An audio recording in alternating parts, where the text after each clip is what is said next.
Anda kembali di Kabar Petang, pemirsa, kita lanjutkan dialog kita. Saya mau ke Prof. Hikmah. Prof. Hikmah, efektif gak sih surat penangkapan terhadap Netanyahu ini? Dan kalau misalnya tidak efektif, kita lihatlah berkaca dari tahun 2023 juga ICC mengeluarkan surat penangkapan terhadap Presiden Rusia Vladimir Putin, tapi nyatanya sampai sekarang masih belum tertangkap juga karena Rusia bukan bagian dari ICC. Nah, bagaimana dengan Netanyahu kali ini? Apakah juga akan terjadi hal serupa dan ada nggak instrumen lain, Prof, yang bisa mungkin diluncurkan untuk menangkap Netanyahu ini? Jadi gini, pertama kita harus pahami dalam struktur Mahkamah Kejahatan Internasional atau ICC itu ada lembaga peradilannya yang menentukan salah tidaknya, lalu ada jaksa penuntut umumnya, tetapi yang tidak ada adalah polisi yang bisa melakukan penangkapan terhadap pelaku dan kemudian membawa untuk dihadapkan pada lembaga peradilan yang kemudian jaksa akan melakukan penuntutan. Tapi sebelumnya memang jaksa harus memeriksa semuanya dan lain sebagainya supaya mereka bisa mendapatkan informasi untuk membuat dakwaan. Nah, karena masalah polisi ini yang menjadi surat penangkapan bisa jadi tidak efektif. Kenapa? Karena kalau misalnya Perdana Menteri Netanyahu ada di Israel, seperti tadi saya katakan bahwa polisi Israel tidak akan melakukan penangkapan kecuali kalau ternyata di kemudian hari Perdana Menteri Netanyahu ini jatuh, sudah tidak lagi menjabat sebagai Perdana Menteri, dan penggantinya adalah orang yang beroposisi dengan Netanyahu, lalu dia akan memerintahkan polisi untuk membawa Netanyahu ke Belanda, ke Den Haag, untuk kemudian mengikuti proses peradilan yang ada di Mahkamah Kejahatan Internasional. Jadi ini yang jadi permasalahan. Tetapi kemudian kalau misalnya Perdana Menteri Netanyahu ini berpergian ke luar negeri dan negara tersebut adalah negara anggota dari ICC, maka surat penangkapan ini berarti merupakan surat penangkapan bagi kepolisian dari negara tersebut untuk membawa Netanyahu ke Den Haag. Tetapi kan tadi sudah dikatakan bahwa negara seperti Prancis, Hongaria, Amerika Serikat yang bukan anggota ICC pun mengatakan bahwa mereka tidak akan melakukan penangkapan terhadap Netanyahu dan kemudian membawa ke Den Haag dengan alasan bahwa apa yang dilakukan oleh Netanyahu ini bukan genosida tapi hak untuk membela diri dari Israel oleh Netanyahu.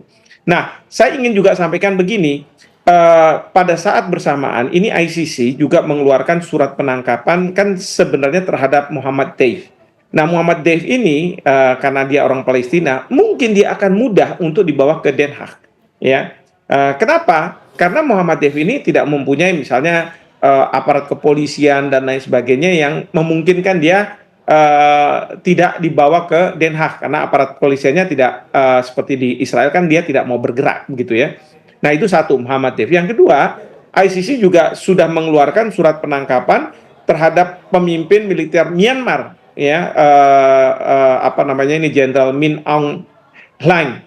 Nah, ini yang juga jadi masalah karena begini, kemungkinan kalau misalnya pemimpin tertinggi Myanmar ini ketika mereka melakukan perjalanan ke luar negeri, mungkin saja negara-negara akan mengatakan bahwa ya sudah dibawa aja ke ICC, termasuk negara-negara Eropa, ya. Karena apa? Dia akan menganggap bahwa ini kan Asia peradabannya berbeda dengan kami yang Eropa. Kalau Eropa sama orang Eropa jangan, sama misalnya ya, mohon maaf saya bukannya mau rasis, tapi sama kulit putih nggak usah kita lakukan. Tapi kalau misalnya yang kulit berwarna udah bawa aja, ya. Maka pada masa lalu negara-negara Afrika yang ikut di dalam ICC mereka mengatakan kami ini menjadi korban dan banyak dari negara-negara ini akhirnya mau keluar dari ICC karena apa? Mereka sangat diskriminatif. Giliran negara-negara Afrika atau negara-negara Asia bisa dibawa dan diperbolehkan untuk dibawa menghadapi pemeriksaan di ICC. Tetapi kalau misalnya negara-negara besar atau negara-negara yang di-backup oleh negara besar,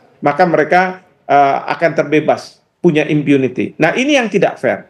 Nah, oleh karena itu, alternatif lain apa yang kalau misalnya ICC ini tidak efektif? Ada 3 alternatif. Pertama adalah kalau saja di Israel, lembaga peradilannya dan kejaksaannya mau melakukan proses hukum terhadap Netanyahu. Tetapi yang saya khawatirkan ini juga tidak akan efektif karena tentu peradilan di sana bahkan kejaksaannya enggan untuk melakukan proses hukum terhadap Netanyahu karena menganggap bahwa ini hak untuk membela diri. Yang kedua adalah ada negara-negara yang menyediakan dirinya untuk mereka yang melakukan kejahatan internasional, yaitu ada Belgia, ya, negara seperti Belgia, pengadilan nasional mempunyai kewenangan untuk melakukan proses hukum terhadap mereka-mereka yang dituduh melakukan pelanggaran HAM berat. Ini juga bisa dilakukan, tapi lagi-lagi permasalahannya adalah siapa yang akan membawa, polisi mana yang akan membawa Netanyahu itu ke Belgia, karena dulu itu sudah banyak, ya, Yitzhak Rabin juga pernah, Yasser Arafat juga bahkan pernah dibawa ke pengadilan di Belgia ini. Nah, terakhir adalah sebenarnya bisa dibuat lembaga peradilan khusus berdasarkan resolusi dari Dewan Keamanan PBB. Kita tahu ada yang namanya ICTR, ya, International Criminal Tribunal for Rwanda. Kemudian ICTY, International Criminal Tribunal for former Yugoslavia. Itu juga ada. Bahkan dulu itu pernah untuk mengadili para jenderal kita yang berperan di Timor Timur itu hampir dibuat ICTIT, International Criminal Tribunal for East Timor.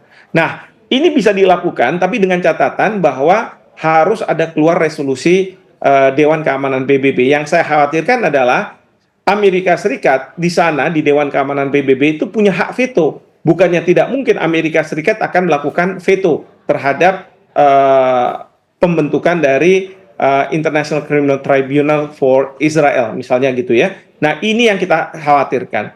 Tapi lepas dari itu, ini semua sebenarnya karena lobby Yahudi yang sangat kuat. Mereka-mereka di Amerika Serikat, warga negara Amerika Serikat, keturunan Yahudi, akan membela mati-matian dengan uang mereka untuk memastikan bahwa pemerintah Amerika Serikat harus berada di belakang Israel, harus melindungi para pemimpin-pemimpin Israel dimanapun mereka akan berada. Nah, ini yang menjadi tantangan. Kalau misalnya kita bisa mengalahkan itu, saya yakin bahwa negara-negara akan sepakat bahwa Perdana Menteri Netanyahu ini harus diadili di lembaga peradilan yang memiliki kewenangan untuk mendakwa telah melakukan kejahatan internasional seperti itu. Kita ke Pak Sigit, 124 negara di ICC dengan landasan Statuta Roma mereka sepakat untuk menangkap Netanyahu. Tapi kalau ternyata ini hanya omong kosong belaka, alternatif pamungkasnya apa lagi Pak Sigit? Baik, jadi ada dua hal. Yang pertama bahwa ketika sebuah kejahatan itu diadili, dan yang kedua adalah ketika kejahatan itu dihukum. Dan kita melihat bahwa proses yang terjadi dalam ICC ini adalah sebuah capaian karena kita selama ini bahwa tidak ada satupun yang berani mengajukan bahkan membawa penjahat-penjahat perang dari Israel ini untuk bahkan hanya sekedar diadili, karena selama ini ketakutan tuduhan antisemitisme atau mungkin lobby-lobby yang tadi disampaikan oleh Pak Profesor Hikmah itu sangat-sangat kuat mencengkeram. Tapi ini bahwa proses ICC yang dengan tetap tegas mendorong bahwa ini akan diadili, nanti terlepas putusannya apa, itu menurut saya suatu capaian. Jadi ada dua hal atau dua aspek yang akan sangat menentukan apakah Netanyahu akan ditangkap atau tidak. Yang pertama adalah dinamika politik di dalam negeri Israel sendiri. Lalu yang kedua adalah dinamika politik di negara barat, khususnya di Amerika. Saat ini kita lihat di Israel memang popularitasnya semakin menurun, meskipun belum cukup untuk menggulingkan Netanyahu. Yang kedua bahwa di negara-negara barat mulai ada perdebatan di antara mereka sendiri bahwa hal ini adalah suatu yang bisa diterima atau ditolak sama sekali. Jadi saya melihat bahwa baik publik Israel, masyarakat Israel, dan juga negara-negara barat mulai menghitung-hitung sekarang secara politiknya. Apakah biaya politik untuk mempertahankan Netanyahu itu cukup setimpal dengan keamanan regional, kepentingan nasional negara-negara barat, atau bahkan bagi warga negara Israel sendiri, apakah eksistensi negara mereka akan dipertaruhkan hanya untuk seorang Netanyahu. Jadi diskusi ini yang akan menentukan apakah ICC itu, putusan ICC untuk menangkap dan kemudian mengadili akan benar-benar efektif atau tidak. Oke, kita masih mengharapkan ya agar keputusan penangkapan Netanyahu ini bisa terwujud begitu ya, agar genosida di Gaza Palestina segera berakhir. Terima kasih banyak Pak Sigit, terima kasih Prof. Hikmah telah bergabung bersama kami di Kabar Petang. Selamat sore, sehat selalu.